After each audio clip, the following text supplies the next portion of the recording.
All right, Andy, it's that time of year again. I think we need to remind everybody about, the upcoming President's Weekend here. You know, Oh, it's just start out like that, are we?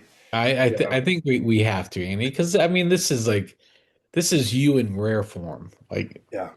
please explain to everybody your take on this upcoming holiday, President's Day, as it's commonly called, but it used to be called Washington slash Lincoln's birthday, Andy. Well, I mean, it still is by a lot of un-Americans. That's true.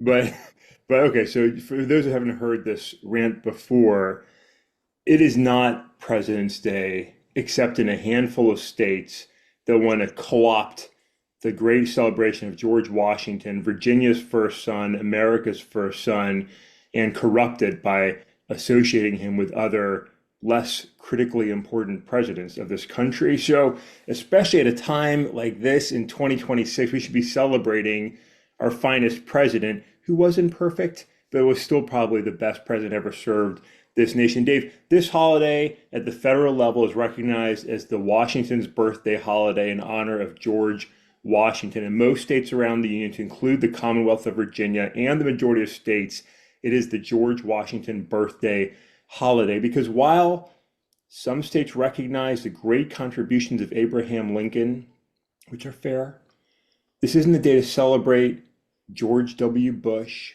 This isn't the day to celebrate Gerald Ford or Dick Nixon. We're not here celebrating Presidents Polk or Garfield or Cleveland. I'm not celebrating Donald J. Trump today, Dave.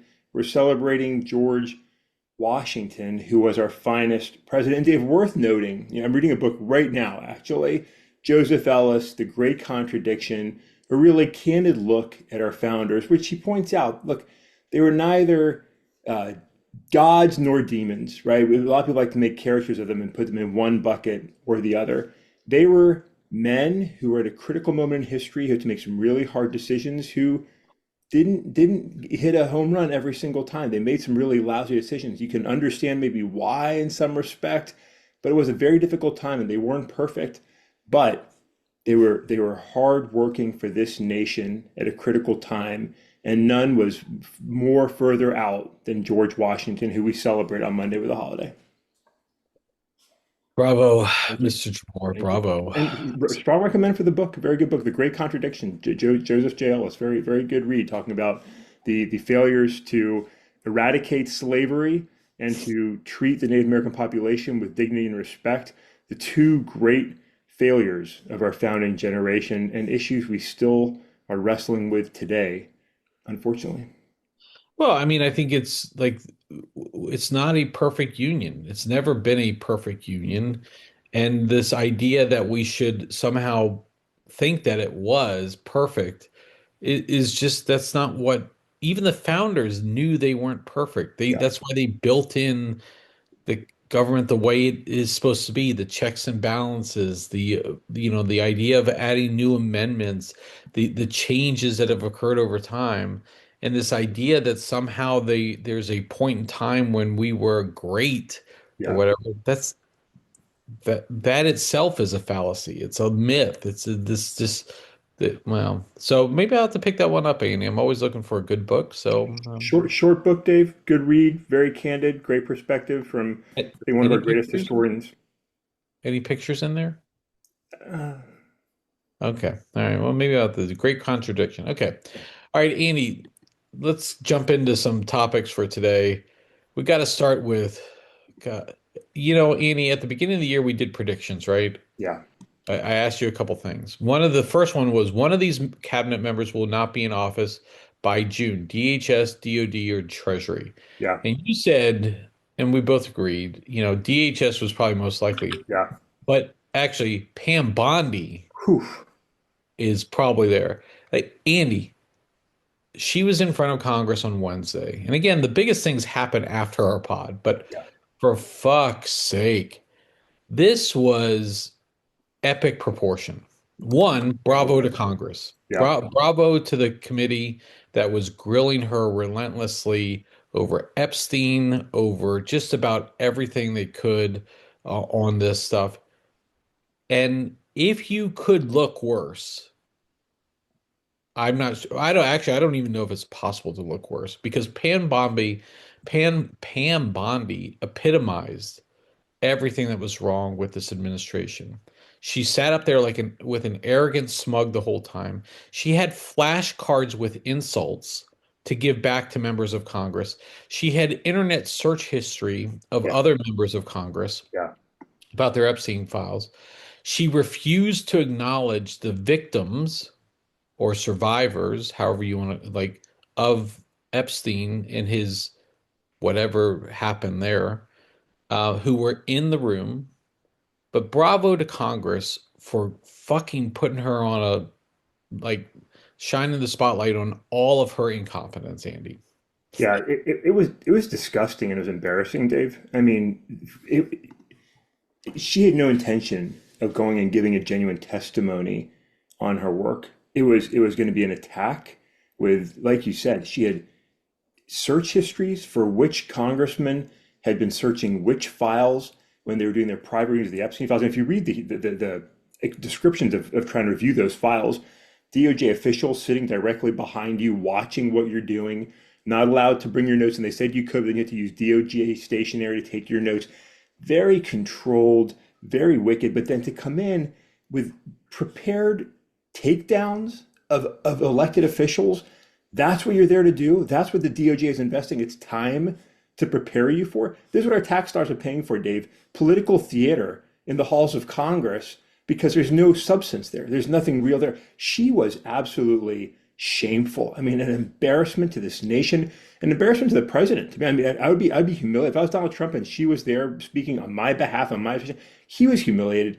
Her party was humiliated. The administration was humiliated. We as a nation were humiliated. This is our nation's top law enforcement officer. I want you to think about some of the people that served in that role and the seriousness with which they took their job. You could have liked or disliked what they, believed. Dave, I disagreed with certain positions the FBI has taken over the years, but for DOJ, for the senior official to be in there, what a fucking joke. She was embarrassing. Andy, she couldn't even read off the cue cards. The big memes going around now are, all these bad things are happening. She goes, yeah, but the Dow is at 50,000, Andy. The Dow is at 50,000. The S&P is at like I shot you a meme yesterday of, the scene from Titanic where Leonardo DiCaprio's character is like barely holding on to the board while and Kate Winslet's character is saying, "But Jack, it's okay. The Dow is at That's right. 50,000. You're gonna That's right. die, and That's you, right. you guys all suck." But Andy, she couldn't even read off the insults because she was struggling to find it, and it was comical. And Thomas Massey, and there's a name that goes around. It's called the Rhinos, Republican in name only, Yeah. and this has been used by the MAGA crowd and the other far right people saying you're not real Republicans. You just vote for Republican. If you were a true Republican, you'd be a pedophile, I guess. I don't know, but Thomas Massey is a true Republican, and he is a individual who stands on principles, who has a set of beliefs, and is holding elected or not even elected officials, but elected officials and these cabinet positions accountable for what they're doing in office. And like what happened in that chamber was an embarrassment. And you're right. I think like if Trump had any like saneness left in him, which we know he's rapidly devolving day by day, but if he had anything left, he would be embarrassed to high hell. I'm surprised he didn't fire her on the spot. It was gross incompetence. Just to say, on the level of Kristi Noem, on the level of Kash Patel, this is an administration that continues to just fail and fail and fail. And who is at, who bears that? The American people. Yeah. 100% we do. Massey is a congressman from Kentucky, a very libertarian-minded congressman who's always kind of a little bit on the outskirts of the mainstream Republican Party. And he's always been at heads with Donald Trump. There's a lot of tension between these two. Donald Trump has wanted him gone from Congress because Massey stood up on his principles, like them or not. he's done some things where you're like, this guy's kind of a goof, right? He sent out a Christmas card with his family all carrying, semi-automatic weapons. People are like, who is this guy? Why is he talking about raw milk? But but in the Epstein files and the trolling of the Trump administration, he has really found his footing and become a great advocate for the American people. And he looks much better with a beard than he did without it. But he's doing a great job working across the aisle with Democrats, with other Republicans, and he's not giving an inch to the bullshit that is a Trump administration. And he's really being a critical champion for America, So I love to see the fact that while, people might not agree with him on a lot of his positions and issues, he's taking a principled stand for the United States and for justice that is missing in the halls of Congress right now and definitely missing out of this administration. So hats off to Tom Massey and Ro Khanna and others who are Republicans but pushing back on the debacle and the cover up, Dave, which many are now saying is worse than Watergate, right? The Yeah. Epstein files cover up of this administration is an absolute humiliating moment for our country and a shame on every filthy hand that's been involved. Yeah, it continues to be, and again, we said it months ago. Just release everything. Instead, you get this drip, drip, drip, and it looks worse, worse, worse. And they can try to say it's over, it's done, we're beyond it. It it no, it just continues to hang over the head. Again, this Trump administration, in the annual annals of history will go down as the worst with, all these lessons learned about how not to run government, how not to do things. Yeah, And we still have a lot of bad shit ahead of us, Andy. We still have the Supreme Court who, like, their credibility is tied to this tariff policy and whether Trump's tariffs are legal or not. They're clearly not. They clearly have circumvented the Constitution. To see that it's taken this long for them to issue a judgment is concerning, yeah, and we'll continue to see because again, what they're about to rule on calls into question every element of the Constitution. And if they rule in favor of Trump and he can do these um, these tariffs against what is stipulated clearly in the Constitution, then there is no going like everything is in question then, Andy. yeah, Everything. So yeah. That's right. No, that's right. Absolutely right, Dave. So, yeah, there's the story is not done, but the story is not going well. And you're absolutely right, Dave. Should America survive this moment in history, and yeah, we will. we will look back at this administration as the worst time in America's history and the worst administration in American history. Donald Trump, 47 and 45, right along with George W. Bush, to be honest, but especially the Donald Trump administration, will be regularly relegated to the bottom of the list. And Dave, there are some stinkers on that list. There are some pretty unimpressive men that have served in the White House. Donald Trump is so far echelons above them because not only has he been incompetent and not useful, he's been purposely destructive and hostile to America's greatest interests and values.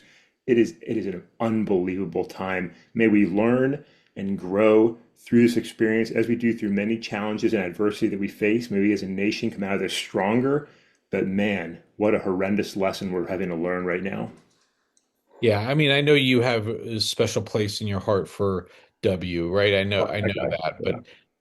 but you could point to a handful of things that he did like successfully. Now, I mean, I'm not going to argue that with you right now, but Donald Trump is the best at being the worst, so he can Yeah. put that on his True Social. So, Yeah. Yeah. You can uh, post that. Yeah. Thank you for your attention to this matter. yeah, exactly. The Donald J. Trump. I put my name on everything around Washington, D.C. So, but he's for peace, Andy. He's for peace. So, Yeah. Yeah. okay, Andy, let's shift now to another sporting, or not another, a different type of sporting. The Olympics are ongoing. Yeah. You watching or what are you doing? I did watch it, but I watched a little bit after the Super Bowl and I've been kind of keeping up a little bit in the background. I was excited to see and everybody celebrating the quad god, this young ice skater, Dave, right here from my neck of the woods, from Vienna, Virginia. That's where I went to high school, so exciting to see a sort of local boy, making international headlines for his ice skating. It's cool to see, and there's some interesting storylines coming out of Italy right now, sports and otherwise.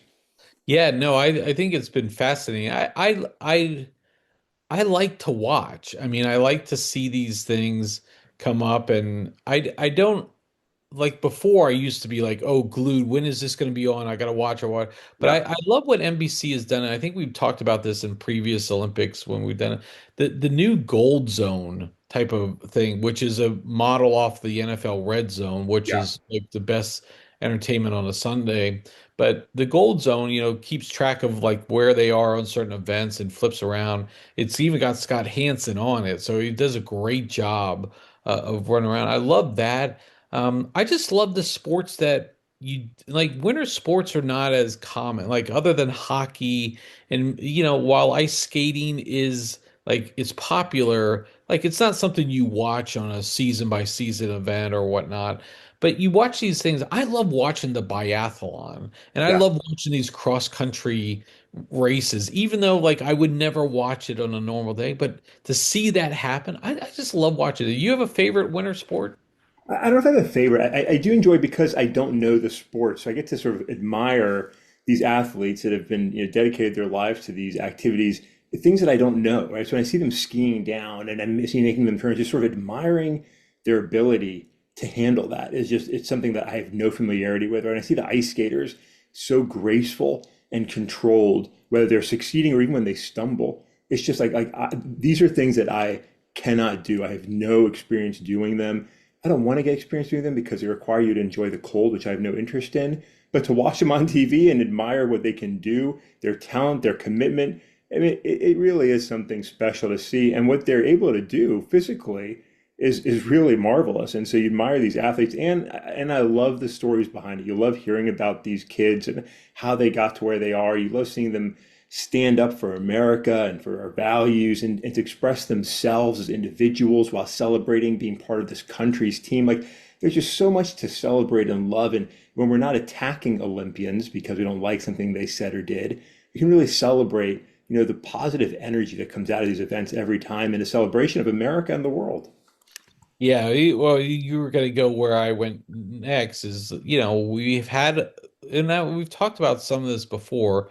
The Olympians are using their, microphone, they're using their opportunity to say, look, I love wearing and supporting the flag. That doesn't mean I agree with everything that's going on within the country, Yeah. which I think is very American. I think it represents everything that we're doing, and what we want our people to be. And here we have the administration in the right, JD Vance at the leading end of that, criticizing our athletes for keep the old mantra, just compete. If you don't want to wear the flag, if you don't want to agree with everything that's going on, then take off the flag and don't represent the country. No, I think by standing up and saying what they're saying, they do represent what's going on in the country, Andy. Yeah, can we say this? We're going to say this numerous times over the years ahead, and maybe JD Vance is the Republicans' next nominee for the White House. I didn't like JD Vance when he got nominated, but what a complete piece of shit he is. I mean, what a valueless, soulless piece of shit he is. The way he attacks people, the way he comes after you for not being in line with the MAGA agenda, like going to Greenland, trashing our athletes, putting down, heroes of this country, attacking veterans and others. Like JD Vance, you fucking suck. And when if he gets the nomination and if he leads the Republicans in 2028, watching his hopes and dreams and agenda get absolutely squashed because America will not elect this douchebag to the White House.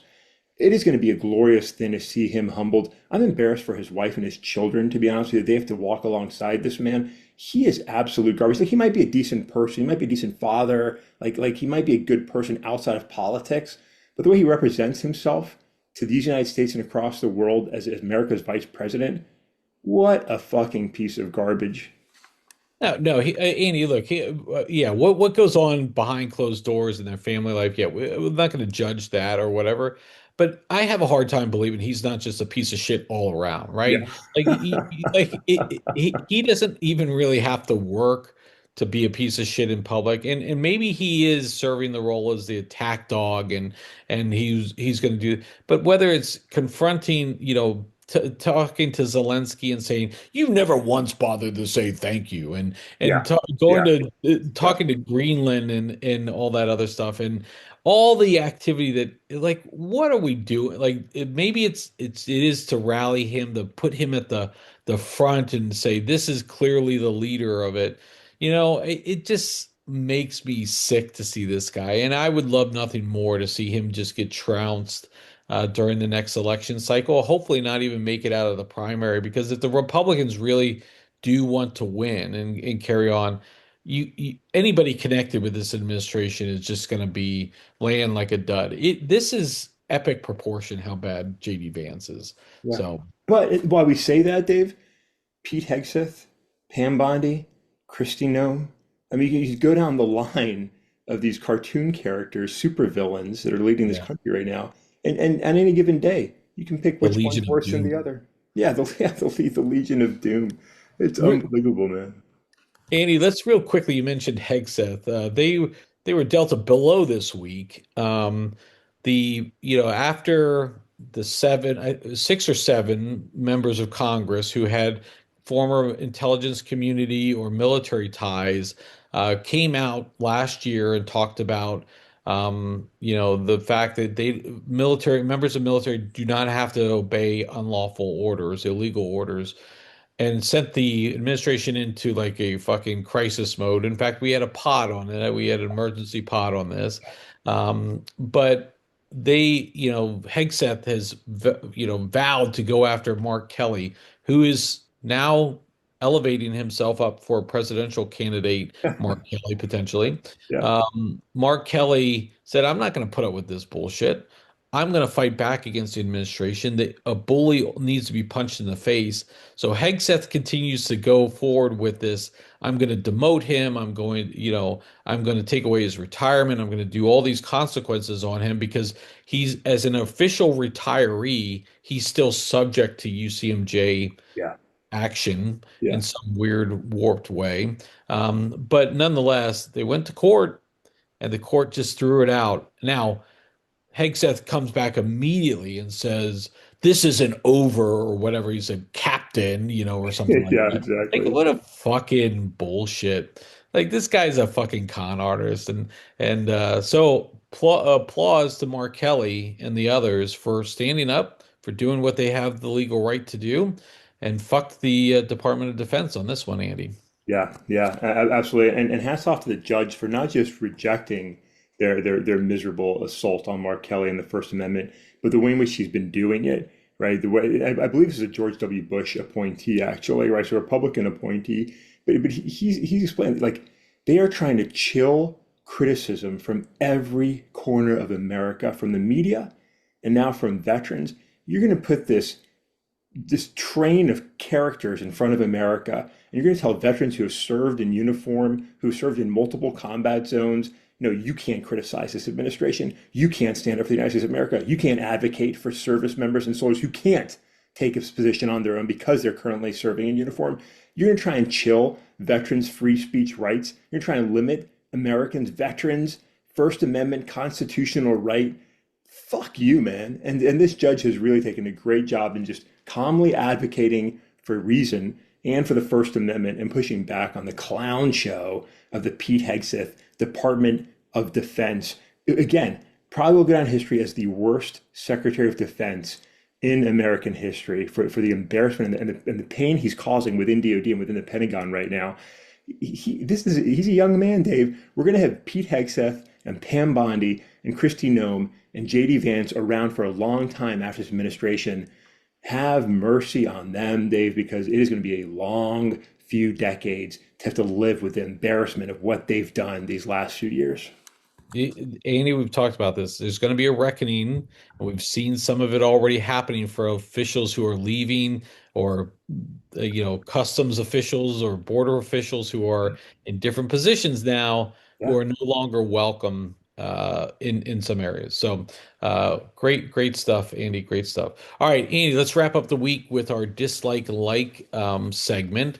This is an opportunity for us to say something that we disliked about the week, something we liked about the week, and Well, what do you say? And you want to go first? Or you want me to take I'll the go baton? first, Dave. I'll go first today. And Okay. it was a close one for me. I was going to go Bondi because I think that was the most despicable thing I saw this week. And you think, well, man, like what can even be on level with that? I'm not going to choose that 'cause I've already spoken about her, but I will come back to the brilliance of this administration and the debacle of El Paso. Dave, as I shared on the socials, this administration is like watching a week one JV football team at work. Nobody knows what the hell they're doing. They can't communicate with one another effectively, and they mostly pretty much suck right now. It's an embarrassment. What the hell happened in El Paso? It seems like a party balloon triggered a response from Customs and Border Patrol, uncoordinated with the FAA. A complete failure of communications and coordination. A message comes out that we're shutting down the El Paso airport for 10 days for a security threat. 10 days. 10 days and an hour later it's reopened with confusing explanations. We still don't know and have clarity from this administration on what the hell happened. No one's talking to anyone, Dave. Everybody's got their hand on somebody else's dick and doesn't know what's happening around them. What a fucking embarrassment. So like yeah, Bondi wins for the garbage she did this week, but good grief, White House, what the fuck are you doing? Just go back to the tragedy at Reagan Airport and the president coming out and blaming midgets and DEI for that debacle, for that tragedy. And then you look what these guys are doing today. Who are we going to blame today, Donald J. Trump? Who's going to be your scapegoat today for the absolute incompetence of your White House? That, Dave, is my dislike of the week. What a fucking Oh, show. it's great. And not only that, but like they continue to like reveal secret information about Oh my like God. capabilities and weapons. Donald Trump on national television talking about the decombobulator, and then we're talking about another weapon system that has shut down like El Paso Airport is not small, and there's a lot of people who are flying through it, and then all of a sudden this with little or no explanation. This is I forgot about this. A great dislike, Andy. I'm gonna go on the back on the Olympic track here, Andy. But my dislike of the week is the Olympic officials who have disqualified the Yes. Ukrainian luger, I think it is, who Yeah. wore a helmet that had members of his people he knew who had died in the war with Ukraine. Yeah. And look, I get it. I get some of the you want to quell some of this and not have people doing all sorts of crazy designs on things, but Andy, this is completely out of bounds. Like disqualifying somebody for representing what you knew this was going to happen. You knew, and what are we talking about here? We're not talking. You put Bozo the clown on there. This is an individual whose country has been in chaos now for 4 years, 3.5, 4 years, and he's choosing to memorialize those people and represent those people. So kudos to him, who may have known that he was going to get disqualified but Yeah. didn't really fucking care Yeah. because he chose to represent what is happening and showcase on the world stage what is happening to his thing. So it's kind of like a dislike. I dislike the Olympic community, but I love what he did here. But I'll use it for my dislike, Andy. What an embarrassment for the Olympics. Yeah, I'm with you, Dave. I applaud this athlete, right? Working his ass off at a time when his country is at war and being assaulted by a hostile Russia, right? To go knowing that he's going to pay a price for it. And he said, you know what? Fuck my medal chances. I'm going to stand up for those who have died, standing up to Vladimir Putin and this would-be Russian empire. For the Olympics, to not permit this. You got it right. I mean, I get it. They don't want this to become, a political theater where everybody's advocating this issue, that issue. I get it. But I applaud this guy. I applaud him for his courage, for his commitment, for standing up, for his nation. And gosh, who are we trying to appease by banning him? Vladimir Putin? Russia? Like fuck that. So yeah, great pick, Dave. Great pick. All right. So where are you going to go with your like of the week, Andy? So my likely, so I had a direction I was going to go. I won't touch it. I was going to talk a bit about summer music. I'll talk about that another day. But one thing I really did like, one of our teammates actually shared this, and it was just one more, positive note for the value of drinking coffee. Dave, a good study came out again underscoring something that we've seen before in other studies. 2 to 3 cups of coffee. Other caffeinated drinks like tea can also contribute to decreasing the risk of dementia and overall brain function, right? Coffee continues to be proven on a regular basis as a really healthy part of your daily diet in moderate amounts. So they say 2 to 3 cups. And again, depending on your size and your health, I sometimes lean into, 4 or 5, but how you manage it is an individual decision. But the value of even just 1 cup a day, really good for your body. And this study that came out, showing that 2 to 3 cups of coffee can really help your overall brain function as we age, I thought was great. So my celebration of the week is coffee and the positive health effects it continues to have on each of us, Dave. Ah, I like it. Hear it. I'm 1 cup in, I'll get another cup here in a minute, and I'll probably settle around the three of them or so a day. All right, my like of the week, Andy, Harrison Ford. Okay, so like when we think about Harrison Ford, we think about Indiana Jones, Han Solo, the president in Air Force One, like Jack Ryan. He's played so many iconic Yeah, roles, and yeah, a lot of serious roles with a touch of humor in it. There's always he's always had a little comedy, but he's never really done comedy, I don't think, in full. yeah. But Andy, one of the shows I am watching now is on Apple TV. It's called Shrinking. It's with Jason Segel, a couple other really good names.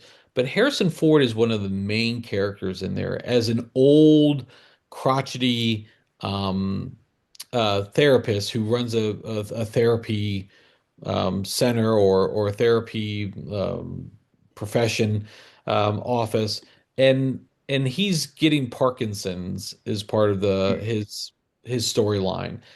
He is so good in this role, and there's a lot of jokes in this. There's a lot of comedy, and his deadpanness, his seriousness, but able to deliver these comedic lines, Yeah, it just makes you realize like Harrison Ford is a true icon of American cinema, of American TV. Like I just love watching him act. He is so good at it. And I got to tell you, Andy, I think he's pushing almost 80.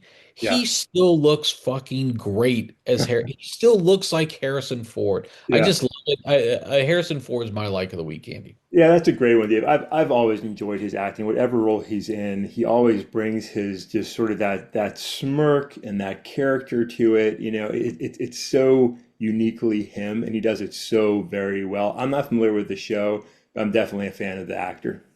Yeah, yeah. So good stuff. So I like this segment, Andy. This dislike, like I like the segment, Andy. Good work, So Dave. Good call making it happen. all right. So with that, Andy, we've got a long Washington's weekend ahead of us. So Right. we'll definitely be thinking of you on Monday. Uh, we'll maybe we'll drop in a pot on Monday, Andy. We'll see how that goes. We'll see how we're feeling. But until then, though, Andy, I'll catch up with you all next time.